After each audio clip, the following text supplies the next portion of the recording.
पिछला वीडियोस में हमने वेन डायग्राम से जुड़े हुए कुछ इम्पॉर्टेंट रिजल्ट्स को देखा था, जो यहाँ मैंने उसे फिर से लिखा है। N A union B is equal to n A plus n B. कब? जब A intersection B is equal to 5, that is A and B are disjoint sets. N A union B is equal to n A plus n B minus n A intersection B when A intersection B is not equal to 5, that is overlapping set, and NA is equal to NA minus B plus NA intersection B, NB is equal to NB minus A plus NA intersection B, and union of three sets NA union B union C is equal to NA plus NB plus NC minus NA intersection B, NB intersection C minus NA intersection C plus NA intersection B intersection C। तो इसको मैं फिर से एक बार बता देता हूं कि ये कैसे आता है। जैसे एन ए यूनियन बी, जब ए और बी डिसजॉइंट है तो माना कि ए में 5 एलिमेंट्स है और बी में 3 एलिमेंट्स है, तो ए यूनियन बी यानी दोनों मिलाकर कुल कितने एलिमेंट्स होंगे, तो दोनों को हम लोग ऐड कर देंगे 5 प्लस 3, तो एन ए यूनियन बी में कितने एलिमेंट्स होंगे 8। जब ओवरलैपिंग हो यानी कुछ पोर्शन ए और बी का कॉमन हो, जैसे मैंने यहां दिखाया है कि ए और बी में 3 एलिमेंट्स कॉमन हैं। ए में टोटल कितने एलिमेंट्स हैं 8 और बी में टोटल 6 एलिमेंट है।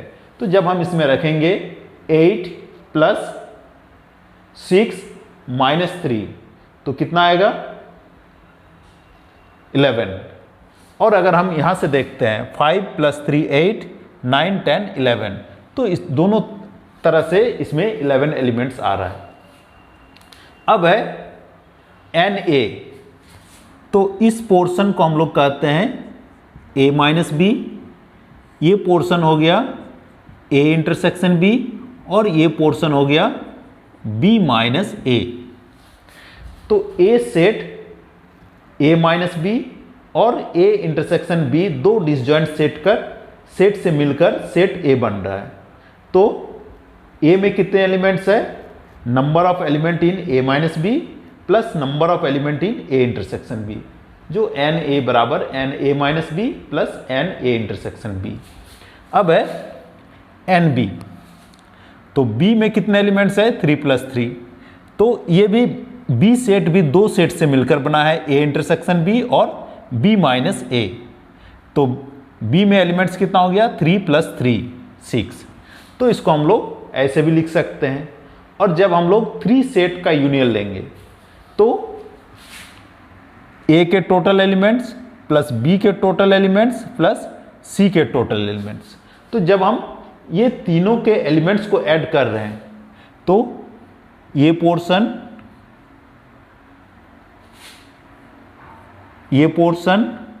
और ये portion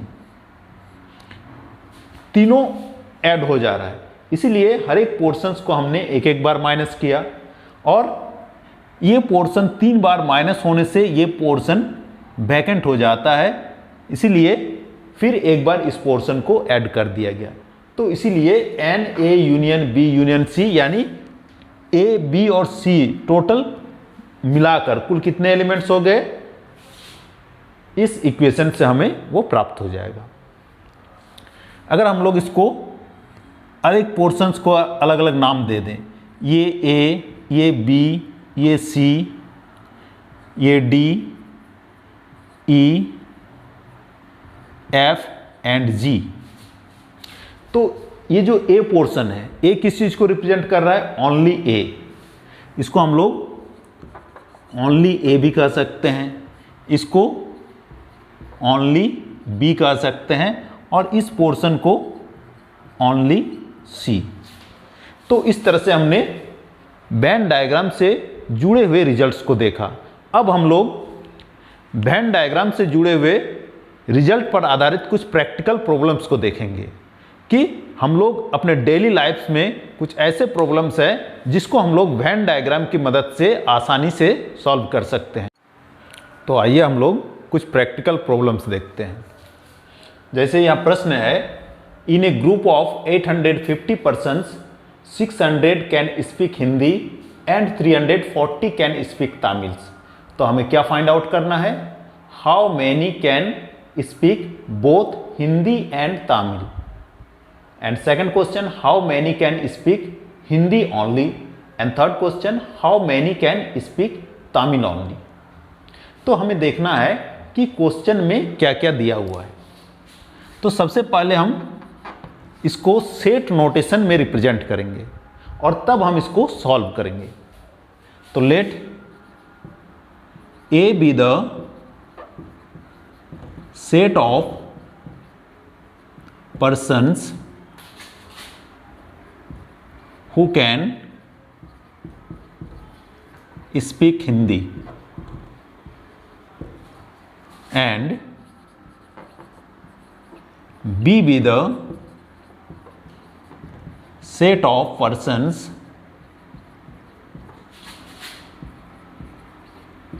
who can speak Tamil. तो इस तरह से हमने जो ग्रुप ऑफ पर्सन्स है उसको दो सेट्स, अलग अलग सेट्स मान लिया। ए क्या है, set of persons who can speak Hindi, वैसे लोगों का समूह जो हिंदी बोल सकते हैं। और बी सेट क्या है, वैसे लोगों का समूह जो तमिल बोल सकते हैं। तो यहाँ जो हमें गिवन है 600 कैन स्पीक हिंदी, तो इसको हम लोग लिख सकते हैं n A, number of people, number of persons who can speak Hindi कितना हो गया 600। N B, number of persons who can speak Tamil 340। तो एन बी कितना हो गया 340। और ग्रुप में कितने पीपुल्स हैं total 850। That means n A union B is equal to 850। और हमें पहला क्वेश्चन जो है how many can speak both Hindi and Tamil, ये हमको फाइंड आउट करना है कि कितने लोग ऐसे हैं जो हिंदी और तमिल दोनों बोल सकते हैं। तो हम लोग जानते हैं सेट नोटेशन में एंड किसको रिप्रेजेंट करता है, n A intersection B is equal to what, यानी हमको ये चीज फाइंड आउट करना है क्वेश्चन नंबर 1 में। तो हम लोग जानते हैं सिंस वी नो दैट, हम लोग जो फॉर्मूला जानते हैं n A union B is equal to n A plus n B minus n A intersection B. तो ये हम लोग जो वेन डायग्राम से हमें जो रिजल्ट मिला है उससे हम लोग ये फॉर्मूला जानते हैं। अब इस फॉर्मूला पर सारे वैल्यूज रख देंगे। तो ये कितना है 850, एन ए कितना है 600, एन बी कितना है 340 minus n A intersection B, imply that n A intersection B, n A intersection B कितना हो जाएगा, इसको हमने LHS में ले आया तो 600 plus 340 is equal to 940 minus 850, imply that n A intersection B is equal to, आप 940 में से 850 माइनस करेंगे तो कितना होगा 0 माइनस 0 0, 14 माइनस 5 90। तो और यहाँ 8 माइनस 8 0, यानी एन ए इंटरसेक्शन बी कितना हो गया 90। तो 90 पीपल्स ऐसे हैं, पर्सन्स ऐसे हैं जो क्या कर सकते हैं, हिंदी और तमिल दोनों बोल सकते हैं। तो ये पहला पार्ट समझ में आ गया। अब हमें देखना है कि how many can speak Hindi only.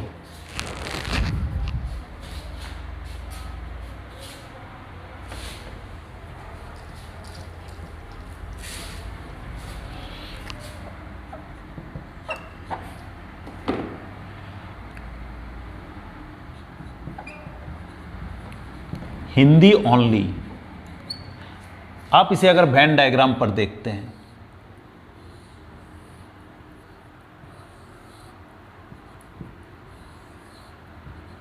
A B. हमने जो ये पोर्शन निकाला ये क्या है, ए इंटरसेक्शन बी, और ये कितना है 90।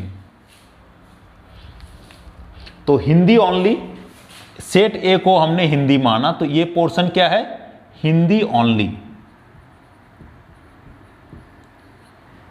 यानी हमको इस पोर्शन में कितने पर्सन्स हैं, यानी ये प्लस ये बराबर एन ए, जो हम लोग जानते हैं Hindi only means n A minus B. और हम लोग जानते हैं क्या, since we know that n A is equal to n A minus B plus n A intersection B. A set दो डिसजॉइंट सेट से बना है, ए माइनस बी और ए इंटरसेक्शन बी, तो इसीलिए दोनों के नंबर ऑफ एलिमेंट्स का सम होगा। और एन ए कितना दिया हुआ है 600, 600 is equal to n A minus B plus n A intersection B, जो हमने नंबर 1 में फाइंड आउट किया वो कितना है 90। तो इसका वैल्यू अगर यहां रख देते हैं 90, imply that n A minus B is equal to 600 minus 90 is equal to 510।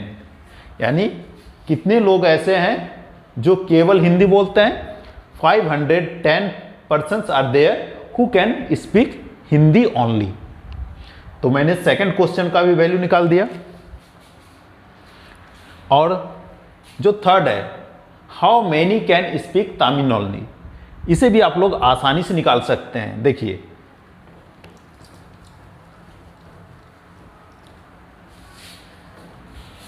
अब हमें निकालना है Tamil only, means n B minus A, यानी ये सेट, ये क्या है B minus A, Tamil only.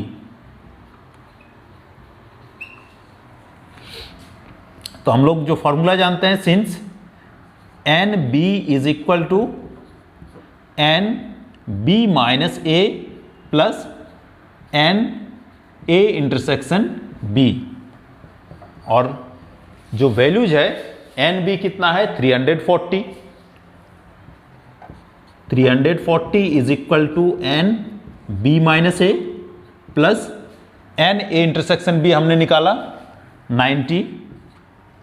तो imply that n B minus A is equal to 340 minus 90। तो इसमें से हम घटाएंगे तो 0, 250। तो 250 पर्सन्स ऐसे हैं जो केवल तमिल बोल सकते हैं। तो इस तरह से हमने तीनों क्वेश्चन का वैल्यू निकाल दिया। How many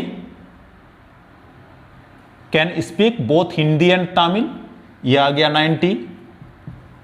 how many can speak Hindi only, ये आ गया 510।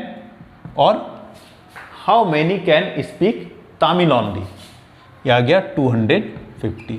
तो इस तरह से हम लोग अगर वर्ड प्रॉब्लम्स है डेली लाइफ्स के, तो उसको हम लोग सेट नोटेशन में चेंज करके आसानी से सॉल्व कर सकते हैं। आइए एक क्वेश्चन और देखते हैं। तो इस क्वेश्चन में हम लोग देख रहे हैं कि in a survey of 25 students it was found that 12 have taken physics, 11 have taken chemistry and 15 have taken mathematics.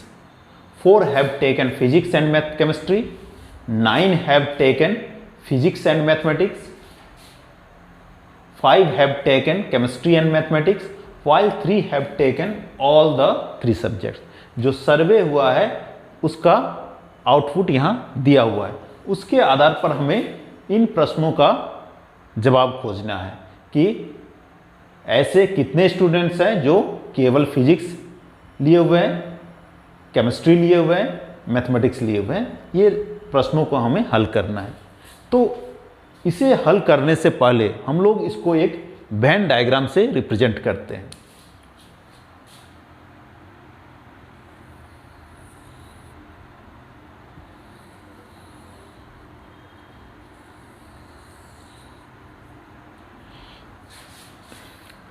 तो सबसे पहले हम कंसिडर करते हैं late P, C and M be the set of students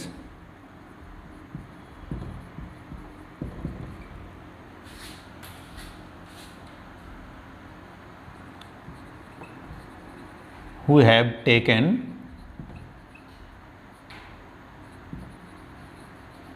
physics, chemistry and mathematics respectively। हमने क्या मान लिया कि ये जो P सेट है वो वैसे स्टूडेंट का सेट है जिन्होंने फिजिक्स लिया है,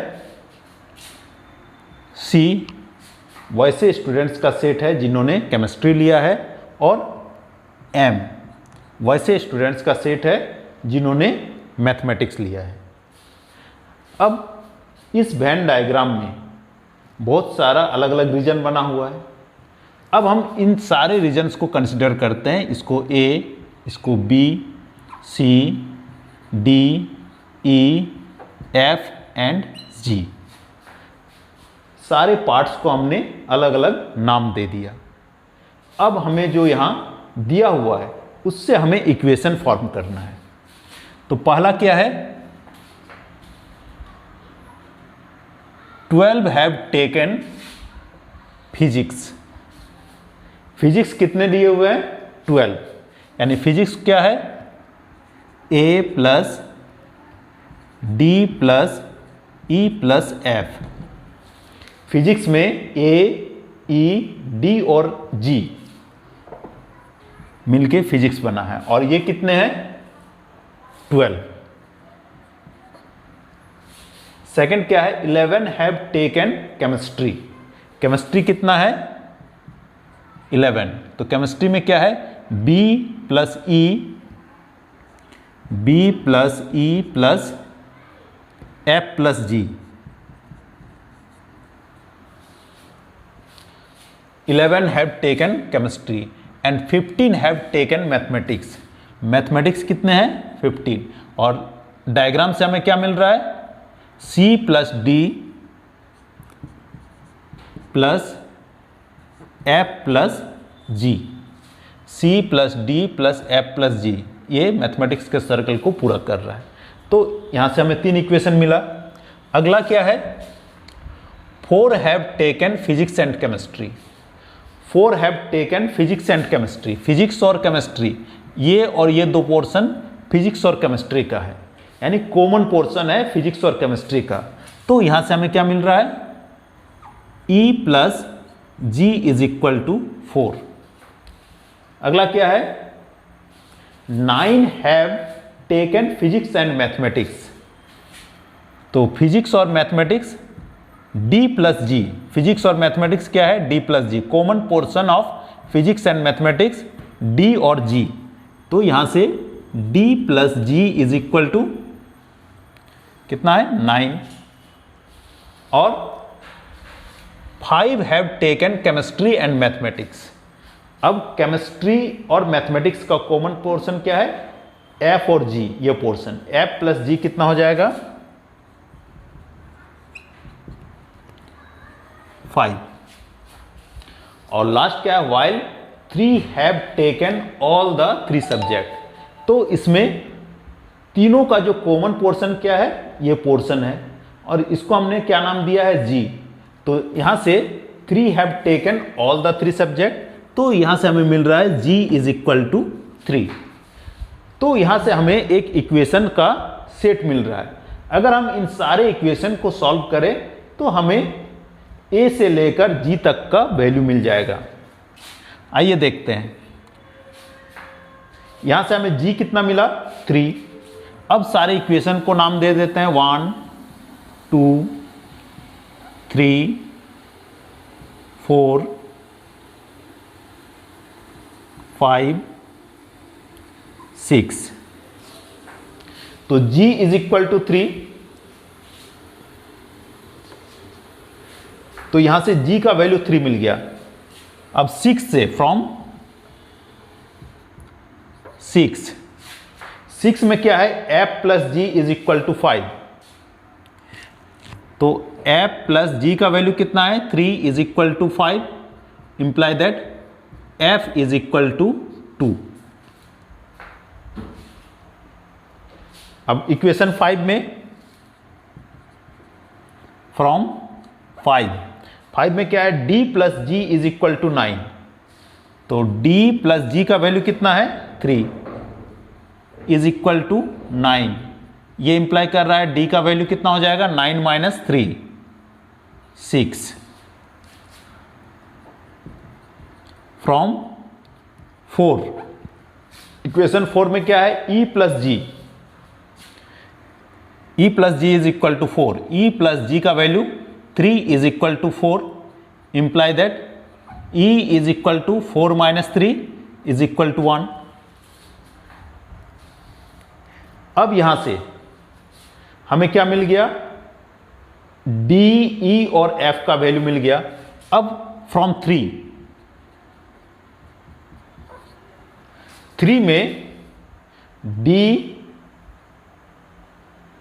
f और g का वैल्यू रख दें, तो c प्लस d का वैल्यू कितना है, d का वैल्यू 6 प्लस f का वैल्यू 2 प्लस g का वैल्यू 3 इज इक्वल टू कितना है, 15।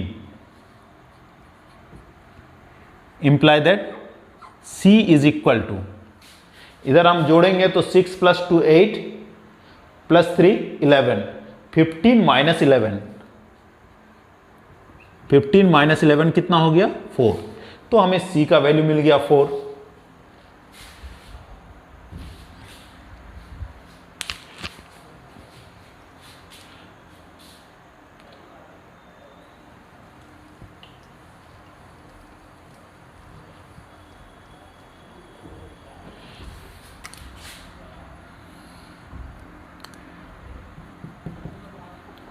फ्रॉम 2, इक्वेशन 2 में b plus e plus f plus g कितना है, 11। तो b का वैल्यू हमें निकालना है, b प्लस f का e का वैल्यू, e का वैल्यू हमने यहां निकाला, e का वैल्यू 1 प्लस f का वैल्यू कितना है, 2 प्लस g का वैल्यू 3। और इक्वेशन 2 में क्या है, RHS में 11। तो यहां से b इज इक्वल टू हमें कितना मिल गया, 11 minus 6 is equal to 5। And from 1 में क्या है, a प्लस d का वैल्यू 6 प्लस e का वैल्यू 1 प्लस g का value 3 is equal to 12। Imply that a is equal to 12 minus 10 is equal to 2। तो इस तरह से वेन डायग्राम में जो हमने वेरिएबल्स माना था a b c d and g तक, सारे का हमें वैल्यूज मिल गया। और ये सारे वैल्यूज से हम इन सारे प्रश्नों का जवाब दे सकते हैं। अब मेरा पहला क्वेश्चन था क्या है कि फिजिक्स ओनली। तो फिजिक्स ओनली, अब वेन डायग्राम में देखिए कि फिजिक्स ओनली कौन रिप्रेजेंट कर रहा है। तो अगर आप वेन डायग्राम को ध्यान से देखिएगा तो फिजिक्स ओनली क्या है, ए फिजिक्स ओनली को रिप्रेजेंट कर रहा है। और हमने जो ए का वैल्यू निकाला है वो कितना है, 2। तो इस ग्रुप में फिजिक्स ओनली कितने हैं, 2। सेकंड क्वेश्चन क्या है, केमिस्ट्री ओनली। तो वेन डायग्राम में ध्यान दीजिएगा, सिर्फ केमिस्ट्री, सी सर्कल का ओनली पार्ट क्या है, ये ओनली सी। तो b, और b का वैल्यू इसमें कितना आया, b इज इक्वल टू 5। तो केवल केमिस्ट्री पढ़ लेने वाले की संख्या कितनी है, 5। क्वेश्चन थर्ड क्या है, मैथमेटिक्स ओनली। तो वेन डायग्राम से देखिए मैथमेटिक्स ओनली कौन है, c। तो c, और c का वैल्यू कितना आया है, c का वैल्यू 4। तो मैथमेटिक्स ओनली कितना हो गया, 4। अब नेक्स्ट क्वेश्चन क्या है, physics and mathematics but not chemistry. क्या है, physics and chemistry but not mathematics. तो फिजिक्स और केमिस्ट्री का कॉमन पोर्शन ये है, फिजिक्स और केमिस्ट्री का, जो फिजिक्स और केमिस्ट्री दोनों लिए हुए हैं, लेकिन क्या करना है, उसमें से मैथमेटिक्स को हटाना है। तो इसमें से ये जो पोर्शंस है वो मैथमेटिक्स का है। तो हमें इस पोर्शन को बताना है कि इसमें कितना है। तो ये क्या हो गया, ई ओनली। तो ई क्या है, physics and chemistry but not mathematics. तो ई का वैल्यू कितना है, 1। तो ऐसे कितने स्टूडेंट्स हैं, 1, जो फिजिक्स और मैथमेटिक्स लिए हुए हैं, लेकिन अच्छा इसमें क्वेश्चन क्या था, physics and mathematics but not chemistry. तो हमें इसको ध्यान देना है, फिजिक्स एंड मैथमेटिक्स। तो फिजिक्स और मैथमेटिक्स कितने हैं, डी प्लस जी, फिजिक्स और मैथमेटिक्स, लेकिन इसमें से हमें केमिस्ट्री को हटाना है। तो केमिस्ट्री को हटा देंगे तो जी हट जाएगा, यानी ओनली डी। तो डी का वैल्यू कितना है, 6।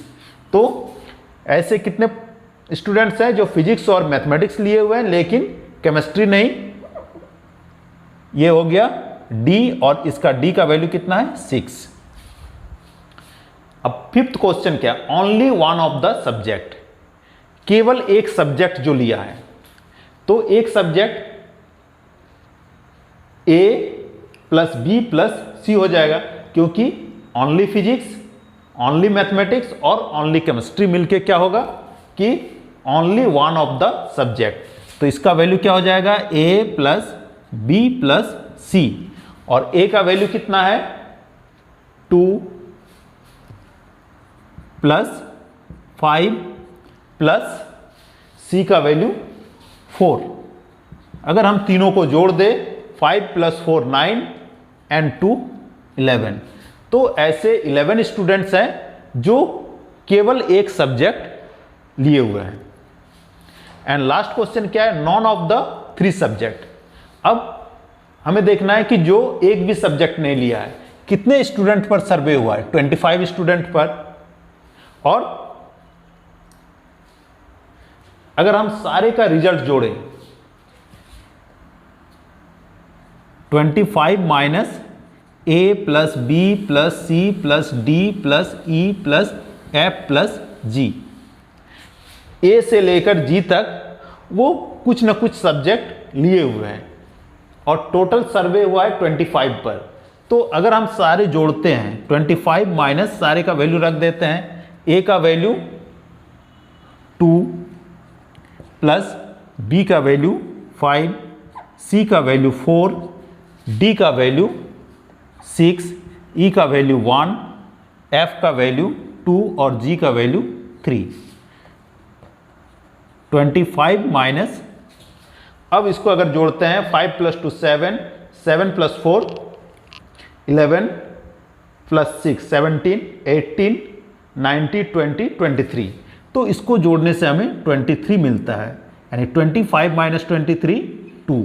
तो ऐसे 2 स्टूडेंट्स हैं जिस पर सर्वे हुआ है जो कोई भी सब्जेक्ट नहीं लिया है, फिजिक्स केमिस्ट्री और मैथमेटिक्स में से कोई भी सब्जेक्ट उन्होंने ऑफर नहीं किया। तो इस तरह से हम लोग प्रैक्टिकल प्रॉब्लम्स को आसानी से वेन डायग्राम की मदद से सॉल्व कर सकते हैं। तो इस तरह से आप लोग जो भी प्रॉब्लम दिया रहे उसका वेन डायग्राम बनाइए, और वेन डायग्राम को जो डिफरेंट रीजन बन रहा है, हर एक रीजन को अलग अलग वेरिएबल्स से नाम दीजिए और इक्वेशन तैयार कीजिए, और सारे इक्वेशंस को सॉल्व कीजिए। आपका रिजल्ट आपके पास होगा। धन्यवाद।